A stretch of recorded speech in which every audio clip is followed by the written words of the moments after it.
स्वागत है आपका बिहार न्यूज में। मैं हूं आपके साथ महसर आलम और आप देख रहे हैं केडीवी लाइव। दोस्तों आज हो चुका है 11 मई 2024। तो आज बिहार की टॉप खबरें लेकर आए हैं आपके लिए। तो चलिए दोस्तों शुरू करते आज बिहार की टॉप न्यूज। दोस्तों बिहार में चौथे चरण के चुनाव को लेकर 5 संसदीय क्षेत्रों में चुनाव प्रचार के लिए महज कुछ घंटे शेष रह गया है। इस चरण में दरभंगा, उजियारपुर, समस्तीपुर, बेगूसराय एवं मुंगेर संसदीय क्षेत्रों में चुनाव है। एनडीए और महागठबंधन के नेताओं ने चुनाव प्रचार के दौरान अपनी पूरी ताकत झोंक दी है। इस बीच गुरुवार की शाम आरजेडी अध्यक्ष लालू प्रसाद यादव ने गुरुवार को अपने सोशल मीडिया एक्स के अकाउंट पर तेजस्वी है तो ताकत है गाना लॉन्च किया है। एक्स पर पोस्ट किए गए वीडियो के साथ ही लिखा है कि तेजस्वी है तो ताकत है, इनकलाब और क्रांति की ये अमानत है, सबको शिक्षा, सबको प्रगति, सबकी हिफाजत है। तेजस्वी है तो ताकत है, तेजस्वी है तो ताकत है। लॉन्च किए गए गाना का वीडियो कुल 3 मिनट 56 सेकंड का है। इसमें नेता प्रतिपक्ष तेजस्वी प्रसाद यादव को अपार जनसमूह के साथ प्रदर्शित किया गया है। बता दें कि तेजस्वी यादव अपनी चुनाव जनसभाओं के दौरान केंद्र सरकार और प्रधानमंत्री नरेंद्र मोदी पर जमकर हमला बोल रहे हैं। स्कूली बच्चों के लिए एक बड़ी खबर आ रही है। बिहार की राजधानी पटना में स्कूलों का समय एक बार फिर बदल दिया गया है। जहां बीते महीने हीटवेव की वजह से स्कूलों की टाइमिंग में बदलाव कर दिया गया था, वहीं अब मौसम में सुधार के बाद सामान्य तरीकों से शैक्षणिक गतिविधियों का संचालन किया जाएगा। मौसम के बदलते मिजाज को देखते हुए पटना जिला प्रशासन ने स्कूलों के समय में बदलाव का आदेश जारी कर दिया है, जिसके अनुसार पटना में सभी स्कूलों का समय पहले की तरह कर दिया जाएगा। बीते एक महीने में राज्य में भीषण गर्मी की वजह से लोगों का हाल बेहाल था। ऐसे में स्कूली छात्रों की सेहत को ध्यान में रखते हुए पटना डीएम ने सभी सरकारी निजी स्कूलों के साथ ही आंगनबाड़ी केंद्रों में सुबह 11:30 बजे से शाम 4 बजे तक कक्षाएं संचालित करने पर रोक लगा दी थी। इसकी जगह डीएम ने 11वीं और 12वीं के छात्रों को भी 11:30 बजे तक छुट्टी देने का आदेश जारी किया था। बीते दिनों गर्मी से कुछ राहत मिलने के बाद पटना जिला प्रशासन ने वापस से स्कूलों का समय बदलने का आदेश जारी किया है। दोस्तों पूर्व डिप्टी सीएम सह नेता प्रतिपक्ष तेजस्वी यादव ने कहा कि भाजपा के लोगों ने केवल झूठ बोला है, उन लोगों ने बिहार के लिए कोई काम नहीं किया है। भाजपा वालों ने बिहार के लोगों को सिर्फ ठगने का काम किया है। वह विभूतिपुर विधानसभा क्षेत्र अंतर्गत तरुनिया मैदान में इंडी गठबंधन के साझा उम्मीदवार आलोक कुमार मेहता के पक्ष में चुनावी जनसभा को संबोधित कर रहे थे। तेजस्वी यादव ने कहा कि भाजपा वाले हिंदू मुस्लिम करेंगे, लेकिन उनके चक्कर में नहीं पड़ना है। हम लोग नौकरी और रोजगार की बात करते हैं और भाजपा के नेता और सांसद दिन रात हम लोगों को गाली देने में लगे रहते हैं। उन्होंने कहा कि तेजस्वी यादव डरने वाले नहीं हैं। यहाँ आप लोग इतनी बड़ी संख्या में आए हैं, जनसैलाब उमड़ने का मतलब यही है कि उजियारपुर में लालटेन यानी राजद का चुनाव चिन्ह जलेगा। उन्होंने संबोधन में कहा कि उजियारपुर लोकसभा क्षेत्र से आलोक कुमार मेहता नहीं बल्कि मैं खुद चुनाव लड़ रहा हूँ। उन्होंने एक वोट लालटेन के सामने वाला बटन दबाकर आलोक मेहता को देने की अपील की। युवाओं की ओर इशारा करते हुए चुपचाप लालटेन छाप का नारा लगाया। तेजस्वी यादव ने कहा कि अभी जनता की मूल समस्या गरीबी, महंगाई और बेरोजगारी है, इस पर बात होनी चाहिए। वहीं सन ऑफ मल्लाह सह वीआईपी सुप्रीमो मुकेश सहनी ने कहा कि देश को आजादी दिलाने के लिए हमारे पूर्वजों ने 250 वर्ष तक लड़ाई लड़ी, तब देश आजाद हुआ। इसके बाद बाबा साहेब डॉक्टर भीमराव अंबेडकर ने संविधान और लोकतंत्र दिया। आज ये संविधान और लोकतंत्र खतरे में है। ये चुनाव इसलिए खास है क्योंकि अगर संविधान नहीं होता तो एक मल्लाह का बेटा सीना चौड़ा करके आप लोगों के बीच मंच पर नहीं होता। दोस्तों बाहुबली नेता अनंत सिंह ने जब से पुश्तैनी जमीन का बंटवारा करने 15 दिन के लिए पैरोल पर बाहर निकले हैं, तब से उनके मीडिया इंटरव्यू सुर्खियां बन रहे हैं। अनंत मुंगेर लोकसभा से जेडीयू के कैंडिडेट ललन सिंह की जीत का मार्जिन 4 लाख पार जाने का दावा कर रहे हैं। मुंगेर लोकसभा की मोकामा विधानसभा से अनंत 3 बार जेडीयू, 1 बार निर्दलीय और आखिरी बार आरजेडी के टिकट पर लगातार 5 बार विधायक बने। अनंत मीडिया इंटरव्यू में मुख्यमंत्री नीतीश कुमार तक को नहीं छोड़ रहे हैं। लालू और तेजस्वी यादव को अनंत ने धो रखा है। इस समय मोकामा से उनकी पत्नी नीलम देवी विधायक है, जो नीतीश के फ्लोर टेस्ट में आरजेडी को गच्चा देकर सरकार के साथ आ गई थी। हर इंटरव्यू में नीतीश की तारीफ करने वाले अनंत सिंह ने शराबबंदी के सवाल पर कहा कि नीतीश के खिलाफ बोलने में हमको कोई दिक्कत नहीं है, जो हमको वाजिब बुझाएगा वो हम बोलेंगे। पार्टी में है तो ये मतलब नहीं कि कोई पाखाना मथ रहा है तो हम कहेंगे कि सोना मथ रहा है। वो गधा पर चढ़े हैं तो हम घोड़ा नहीं कहेंगे। शराबबंदी अब गलत लगता है। शुरू में बोले थे कि बहुत बड़ा काम हुआ, लेकिन अब गलत लगता है। गाँव-गाँव में 100 रुपया में स्मैक का पुड़िया मिलता है, सारे बच्चे वही पी रहे हैं। शराबबंदी से बहुत तरह का नशा आ गया है गाँव में। हमको भी पर्सनल क्षति हुआ है। 60 से 70 हजार किराया आता था, अब 35 पर चला गया है। होटल में कोई पार्टी नहीं हो सकता है, लोग झारखंड चल जाता है, बनारस चल जाता है पार्टी करने। एक दूसरे पत्रकार ने पूछा कि क्या नीतीश 2025 में मुख्यमंत्री बनेंगे। इस सवाल पर आनंद सिंह ने कहा कि अभी अगर नीतीश कुमार मर जाएंगे तो क्या वो जिम्मेदारी लेंगे, पागल वाला बात करता है। आनंद सिंह ने इसके बाद अपने लोगों से एक सिगरेट मांगते हैं, जो वीडियो सोशल मीडिया पर काफी वायरल हो रहा है। दोस्तों, बिहार के उज्जारपुर में लोक जनशक्ति पार्टी रामविलास के अध्यक्ष चिराग पासवान का हेलीकॉप्टर दुर्घटनाग्रस्त होने से बाल बाल बच गया। दरअसल हेलीकॉप्टर का पहिया जमीन में धंस गया। इससे बड़ा हादसा हो सकता था, लेकिन पायलट की सूझबूझ से बड़ा हादसा टल गया। फिलहाल चिराग पासवान सुरक्षित है। मिली जानकारी के अनुसार जब लोक जनशक्ति पार्टी एलजेपी के राष्ट्रीय अध्यक्ष चिराग पासवान को ले जा रहे हेलीकॉप्टर बिहार के उज्जारपुर लोकसभा क्षेत्र के मोदी नगर में हेलीपैड के पास दुर्घटनाग्रस्त होने से बाल बाल बच गया। यहाँ पर एक जनसभा को संबोधित करने के लिए पहुंचे थे। फिलहाल इस हादसे में किसी के घायल होने की कोई सूचना नहीं है और चिराग पासवान और उनकी टीम दोनों सुरक्षित बच गए हैं। यह घटना हेलीकॉप्टर यात्रा से जुड़े जोखिमों को रेखांकित करती है, खासकर लैंडिंग और टेक ऑफ जैसे महत्वपूर्ण क्षणों के दौरान किसी हादसे की तरफ से इशारा करती है। हालांकि हेलीपैड पर पायलट और ग्राउंड क्रू की सूझबूझ से बड़ा हादसा टल गया। बीते दिनों चिराग पासवान ने कई जगह पर एनडीए उम्मीदवार के पक्ष में रैली और रोड शो किया। इस दौरान उन्होंने विपक्ष पर जमकर निशाना साधा। चिराग पासवान ने कहा कि अगर कांग्रेस और उनकी घटक दल विरासत टैक्स की सोच रखते हैं तो ये चिंता का विषय है। नस्ल भेद और रंग भेद पर जो टिप्पणी हुई उस पर एक कड़ा खंडन होना चाहिए था, लेकिन कांग्रेस की तरफ से इसका कोई कड़ा विरोध नहीं किया गया। बस खाना पूर्ति के लिए ये लोग इस्तीफा ले लिया। दोस्तों, केंद्रीय मंत्री गिरिराज सिंह ने कांग्रेस पर तुष्टीकरण की राजनीति करने का आरोप लगाते हुए कहा कि कांग्रेस और उसके सहयोगी दल भारत को इस्लामिक राज्य बनाने का प्रयास बनाना चाहते हैं। उन्होंने बेगूसराय में पत्रकारों से बातचीत के दौरान कहा कि देश में हिंदू आबादी में तेजी से गिरावट आ रही है। देश जब आजाद हुआ तब हिंदू की जनसंख्या कुल जनसंख्या का 88% थी, ये अब 70% पर आ गई है, जबकि मुस्लिम आबादी 1947 के 7% से बढ़कर लगभग 20% हो गई है। गिरिराज सिंह ने कहा कि ये सब कांग्रेस पार्टी की तुष्टीकरण की राजनीति के कारण हुआ है। कांग्रेस और उसके सहयोगी तुष्टीकरण की राजनीति के माध्यम से भारत को एक इस्लामिक राज्य बनाना चाहते हैं। केंद्रीय मंत्री ने ये टिप्पणी पत्रकारों द्वारा प्रधानमंत्री के आर्थिक सलाहकार परिषद द्वारा किए गए एक न्यूनतम खुलासे के बारे में पूछे जाने पर कही। उन्होंने कहा कि यह कांग्रेस सरकार ही थी जिसने 1971 के बाद विशेष रूप से बिहार और देश के अन्य हिस्सों में अवैध बांग्लादेशी प्रवासियों और रोहिंग्यों को आश्रय दिया। यह सब कांग्रेस की तुष्टीकरण की राजनीति के कारण हुआ। यहाँ तक कि मुसलमानों का प्रजनन दर भी हिंदुओं से लगभग 1.25% अधिक है।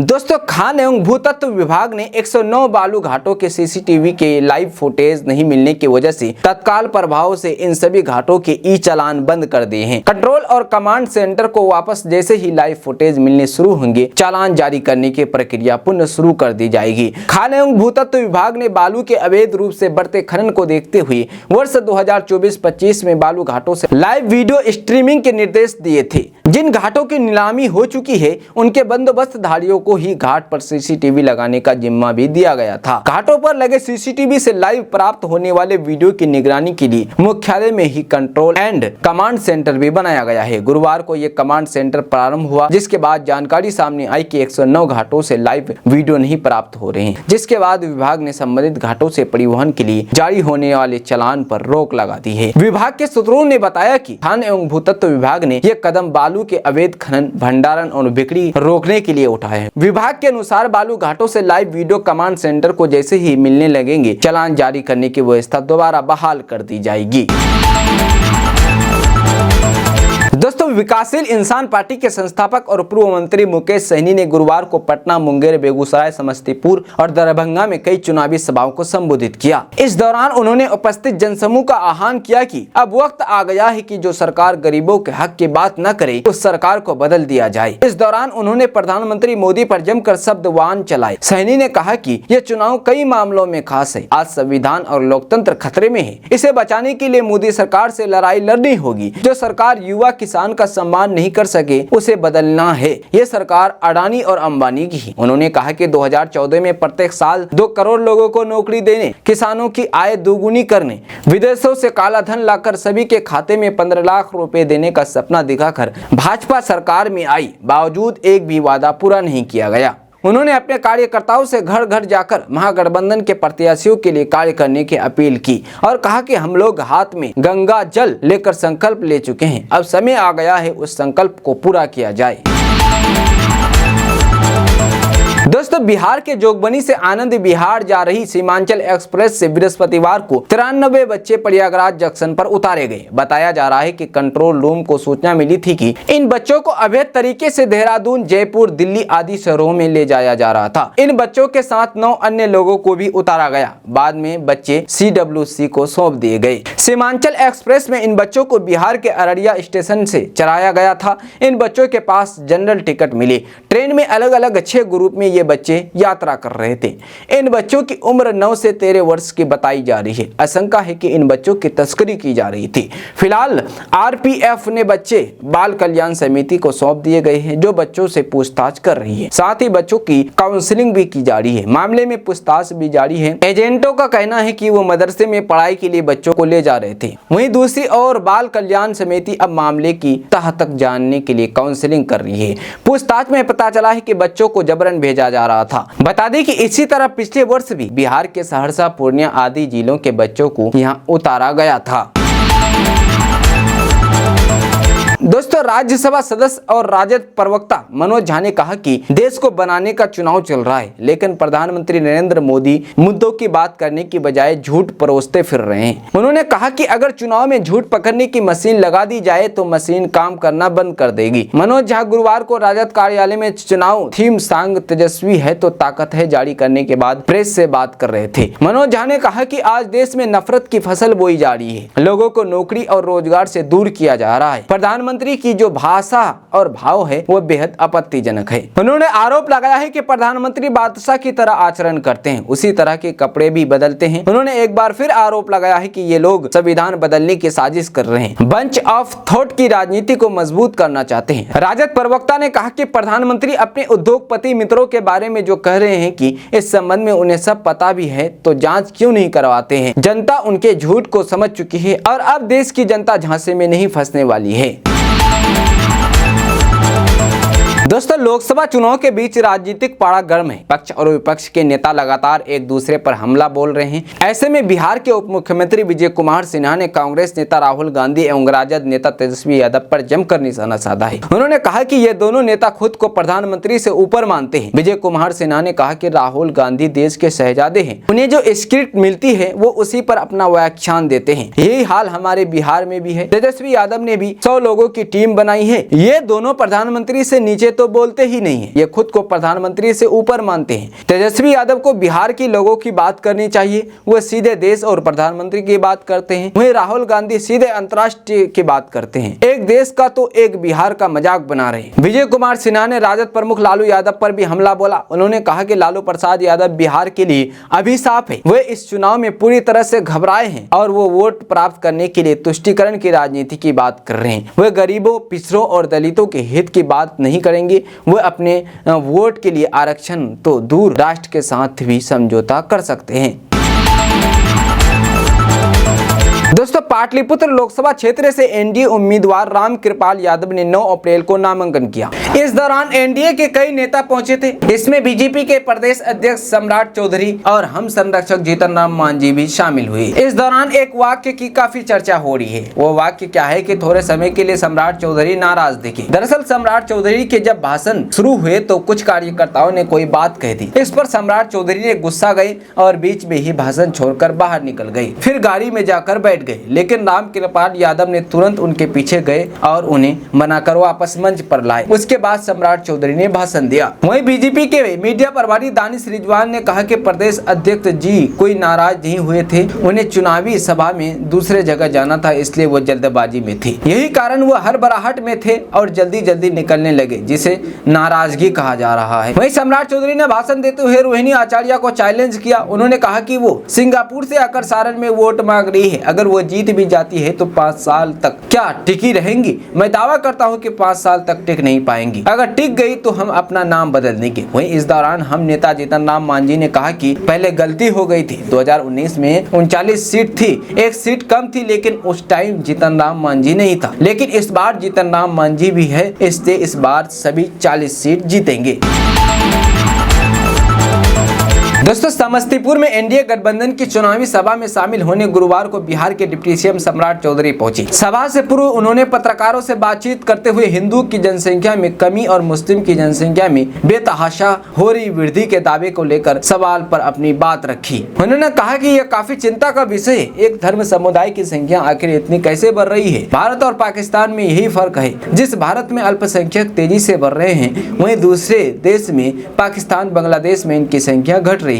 सम्राट चौधरी ने कहा कि भारत में हिंदू समाज को लगातार 17 बार गजनी देश पर आक्रमण कर लूटा और मुगलों ने 400 साल तक लूटा, अंग्रेजों ने लूटा, इसके बावजूद हमने सबको ग्रहण करने का काम किया। आज भारत नरेंद्र मोदी के नेतृत्व में आगे बढ़ रहा है तो पूरा सनातन धर्म मिलकर भारत को श्रेष्ठ बनने में लगा है। वहीं इस मामले पर पूर्व डिप्टी सीएम तेजस्वी यादव के बयान पर पलटवार करते हुए डिप्टी सीएम ने कहा कि लालू प्रसाद जी कहा कि मुसलमानों को आरक्षण देना चाहिए, लेकिन हम लोगों ने स्पष्ट कहा कि धर्म के आधार पर आरक्षण नहीं दिया जा सकता है। लालू जी अगर मुसलमान बनकर भी आ जाए तो मुसलमान को आरक्षण के क्राइटेरिया में नहीं रखा जा सकता है।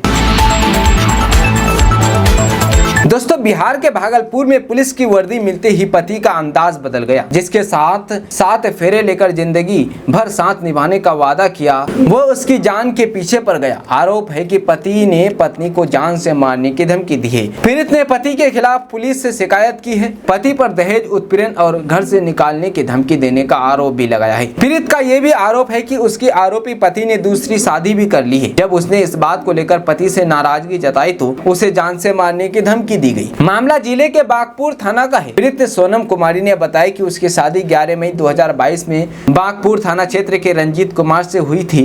शादी के बाद सब कुछ ठीक चल रहा था। करीब 2 महीने बाद रंजीत की बिहार पुलिस होमगार्ड में नौकरी लग गई। सोनम का आरोप है कि नौकरी लगते ही रंजीत का व्यवहार बदल गया, वो उससे अतिरिक्त दहेज की मांग करने लगा। आरोप है कि दहेज न देने पर घर से निकाल देने, वो जान से मारने की धमकी देने लगा। सोनम का कहना है कि उसने रंजीत को और उसके घर वालों को 1.5 लाख रुपए अपने पिता से लाकर दी। आरोप है कि रंजीत का दहेज के रूप में पैसे मांगने का सिलसिला नहीं थमा, वो उससे पैसों की डिमांड लगातार करने लगा। 2 महीने बीत जाने के बाद फिर एक बार रंजीत ने सोनम को 5 लाख रुपए अपने पिता से मांगने को कहा। सोनम ने जब अपने पिता को ये बात बताया तो उन्होंने पैसा देने से इनकार कर दिया।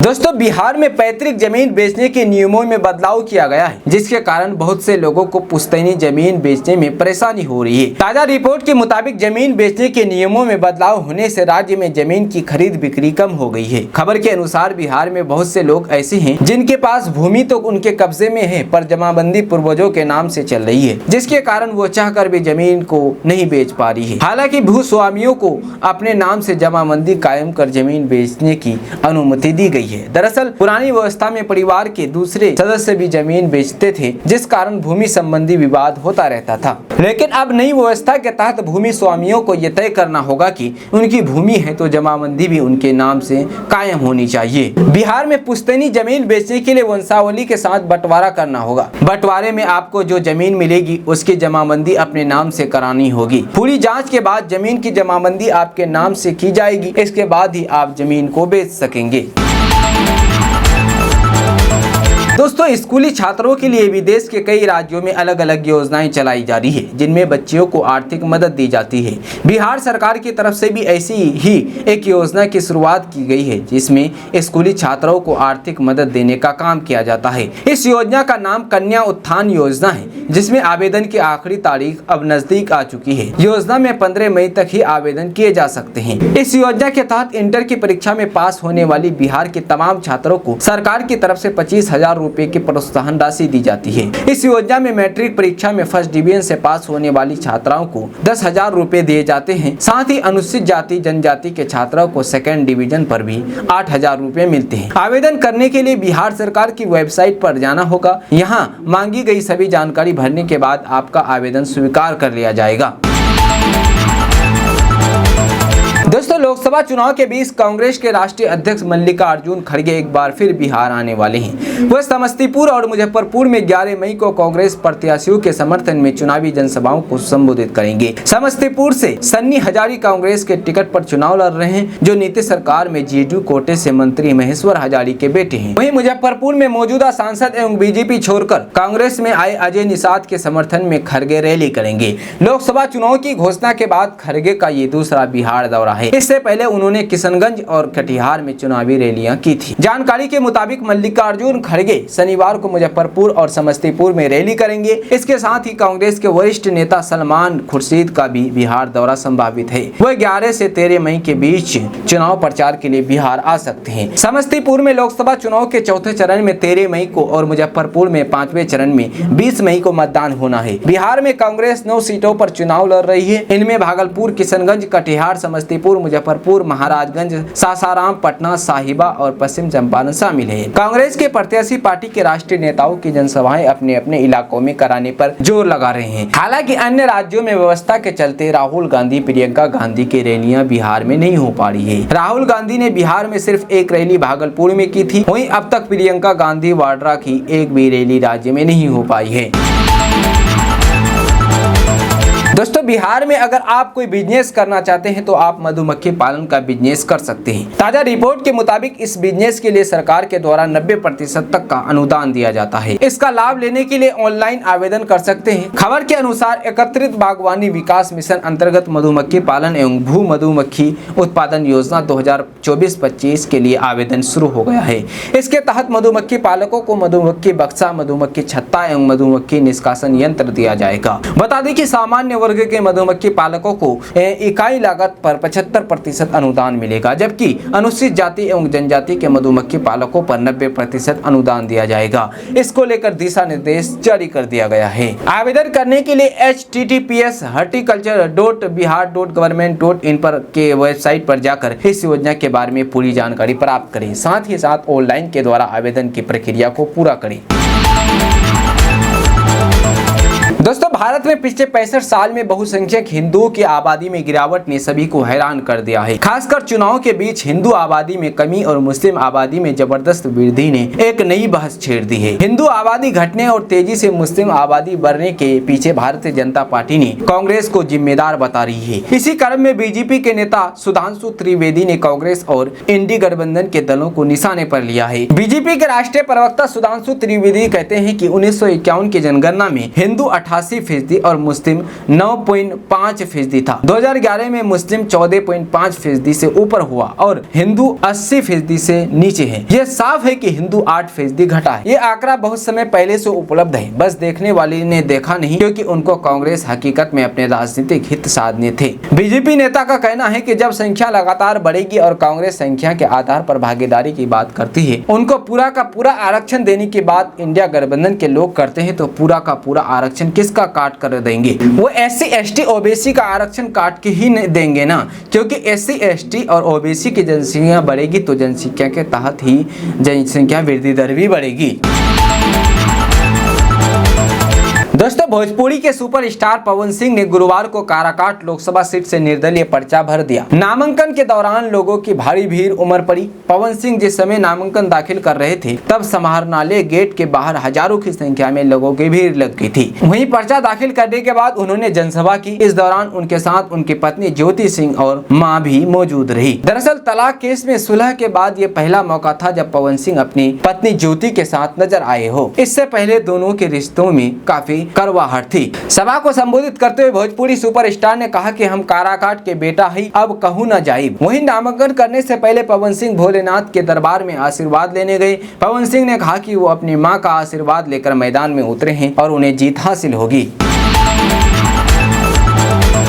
दोस्तों राजधानी समेत प्रदेश में आंधी पानी का सिलसिला बने होने के कारण तापमान में गिरावट आई है। इससे लोगों को भीषण गर्मी व लू हीट वेव से थोड़े समय के लिए राहत मिली है। बंगाल की खाड़ी से नमी युक्त पूर्वा हवा का प्रवाह पश्चिम बंगाल से सिक्किम होते हुए प्रदेश में आ रही है। वहीं एक चक्रवातीय परिसंचरण का क्षेत्र पश्चिम बंगाल की खाड़ी में बने होने के कारण प्रदेश का मौसम सुहाना बना हुआ है। मौसम विज्ञान केंद्र पटना के अनुसार 13 मई तक प्रदेश में आंधी पानी से राहत के आसार नहीं है। शुक्रवार को पटना सहित अधिसंख्य जिलों में 1 या 2 स्थानों पर मेघ गर्जन वज्रपात का तेज हवा 40 से 50 किलोमीटर प्रति घंटा की रफ्तार से चलने की संभावना है। इसे लेकर येलो अलर्ट जारी किया गया है। राजधानी समेत प्रदेश के अलग अलग हिस्सों में छिटपुट वर्षा के आसार भी है।